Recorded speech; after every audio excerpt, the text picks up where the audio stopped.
ನಿಜ, ನಮ್ಮ ಪ್ರತಿನಿಧಿ ಹೇಳಿದಾಗೆ ನೆರೆ ಪರಿಹಾರದ ವಿಚಾರದಲ್ಲಿ ಬಿಜೆಪಿಯ ಒಳಗೆ ಕೂಡ ಫೈಟ್ ನಡೀತಾ ಇದೆ. ಡಿಸಿಎಂ ಸವದಿ ವರ್ಸಸ್ ರೇಣುಕಾಚಾರ್ಯ ಅನ್ನೋ ಪರಿಸ್ಥಿತಿ. ಅವರಿಬ್ಬರ ನಡುವೆನೆ ವಾಗ್ವಾದ ನಡೀತಾ ಇದೆ, ಅವರಿಬ್ಬರ ನಡುವೆನೆ ವಾರ್ ನಡೀತಾ ಇದೆ. ನನ್ನ ಆಸ್ತಿಯು ಹಾಳಾಗಿದೆ ಅಂತ ಹೇಳಿದಂತಹ ಸವದಿಗೆ ರೇಣುಕಾಚಾರ್ಯ ನಿಮ್ಮದಿರ್ಲಿ, ಜನರನ್ನ ನೋಡಿ ಸ್ವಾಮಿ ಅಂತ ಚಾರ್ಜ್ ಕೊಟ್ಟಿದ್ದಾರೆ.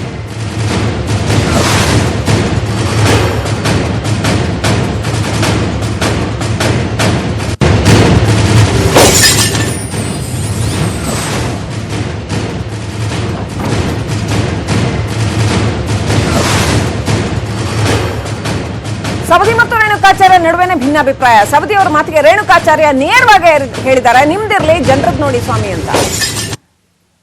ನೀನು 1000 ಕೋಟಿ ಇರ್ಬೋದಪ್ಪ, ನನಗೆ 1 ರೂಪಾಯಿನೂ ಇಲ್ಲ, ನನಗೆ ಭಿಕ್ಷೆ ಬೇಡ್ತೀನಿ.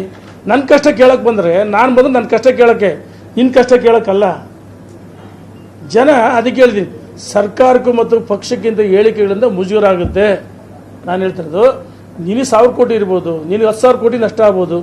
ಜನ ಆಯ್ಕೆ ಮಾಡೋದು, ನಮ್ಮನ್ನು ಅಧಿಕಾರ ಕೊಟ್ಟಿರೋದು ನನ್ನ ಕಷ್ಟ ಹೇಳಕ್ಕಲ್ಲ, ಜನರ ಕಷ್ಟಗಳನ್ನು ದುಃಖ ದುಮ್ಮಾನಗಳನ್ನು ಆಲಿಸಿ ಅದಕ್ಕೆ ಪರಿಹಾರ ಕಂಡುಹಿಡಿಬೇಕಂತ ಹೇಳಿ ಜನ ನಮಗೆ ಅಧಿಕಾರ ಕೊಡಿದ್ರೆ ನಾವೇ ನಮ್ಮ ಕಷ್ಟ ಹೇಳ್ಕೊಂಡ್ರೆ ಹಂಗಪ್ಪ. ಶ್ರೀಮಂತ ನಿನಗೆ ಬೇಕಾಗಿಲ್ಲ, ಶ್ರೀಮಂತರು ಬೇಕಾಗಿಲ್ಲಪ್ಪ, ನಿನಗೆ ಬೇಕಾಗಿಲ್ಲ. ನನಗೆ ಸಂಕಷ್ಟ ಪರಿಹಾರ ಅವ್ರು ಕೇಳಕ್ಕೆ ಬಂದರೆ ಪರಿಹಾರ ಕೊಡಿಸ್ಬೇಕು, ಅದು ಅವರ ಏನು ಸಮಸ್ಯೆ ಆಲಿಸಬೇಕು, ಅದು ನಮ್ಮ ಕರ್ತವ್ಯ. ಬಿಜೆಪಿ ವಿರುದ್ಧನೇ ಬಿಜೆಪಿ ನಾಯಕರೇ ಗರಂ ಆಗಿದ್ದಾರೆ. ಕೇಂದ್ರ ಸರ್ಕಾರದ ವಿರುದ್ಧ ಮತ್ತೆ ಯತ್ನಾಳ್ ಹರಿಹಾಯ್ದಿದ್ದಾರೆ. ಪ್ರವಾಹ ಪೀಡಿತರಿಗೆ ಮಧ್ಯಂತರ ಪರಿಹಾರ ನೀಡದೇ ಇರೋದೇನೆ ತಪ್ಪು ಅಂತ ಬಸವನಗೌಡ ಪಾಟೀಲ್ ಯತ್ನಾಳ್ ಕಿಡಿಕಾರಿದ್ದಾರೆ.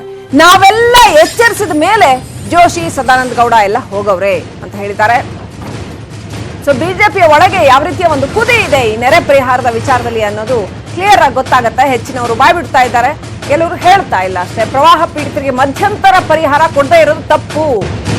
ತಾತ್ಕಾಲಿಕವಾಗಿ ಪರಿಹಾರ ಕೊಡ್ತೀವಿ ಅಂತ ಹೇಳಿದ್ರು, ತಾತ್ಕಾಲಿಕ ಪರಿಹಾರನೇ ಇನ್ನೂ ಬಂದಿಲ್ಲ, 2 ತಿಂಗಳಾದ್ರೂ ಕೂಡ. ಸೊ ಹಾಗಾಗಿ ಇದ್ರ ವಿರುದ್ಧವಾಗಿ ಬಿಜೆಪಿಯ ಕೆಲವು ನಾಯಕರು ಬಾಯ್ಬಿಡ್ತಾ ಇದ್ದಾರೆ. ಪ್ರಧಾನಿ ಮೋಸ ಮಾಡೋದಿಲ್ಲ ಅನ್ನೋ ನಂಬಿಕೆ ಇದೆ ಅಂತ ಬಸವನಗೌಡ ಪಾಟೀಲ್ ಯತ್ನಾಳ್ ಹೇಳಿದ್ದಾರೆ.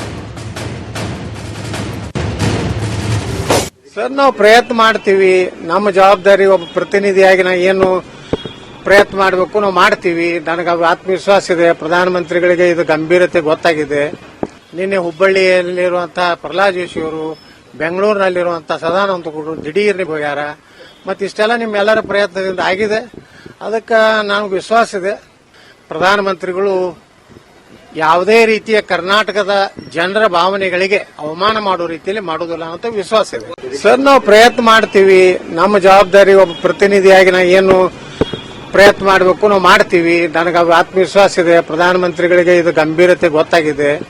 ನಿನ್ನೆ ಹುಬ್ಬಳ್ಳಿಯಲ್ಲಿರುವಂತಹ ಪ್ರಹ್ಲಾದ್ ಜೋಶಿ ಅವರು, ಬೆಂಗಳೂರಿನಲ್ಲಿರುವಂತಹ ಸದಾನಂದ ಗೌಡರು ದಿಢೀರ್ನಿ ಹೋಗ್ಯಾರ. ಮತ್ತು ಇಷ್ಟೆಲ್ಲ ನಿಮ್ಮೆಲ್ಲರ ಪ್ರಯತ್ನದಿಂದ ಆಗಿದೆ. ಅದಕ್ಕೆ ನನಗೆ ವಿಶ್ವಾಸ ಇದೆ.